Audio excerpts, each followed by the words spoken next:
हुसैन तेरा, हुसैन उनका, हुसैन उनका, हुसैन सबका, हुसैन रब का, वो समंदरों का, वो कलंदरों का, वो सूफियों का, वो कलंदरों का।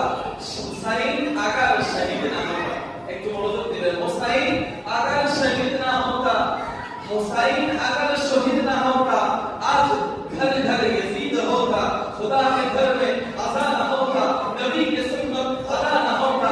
शायर बोलते थे हुसैन আমার, हुसैन তোমার, हुसैन ওনাদের, हुसैन ওনাদের, हुसैन সবার, हुसैन রবের, সুফিদের हुसैन, তরুণদের हुसैन, সমুদ্রের हुसैन। এই हुसैन যদি কারবালার জমিনে শহীদ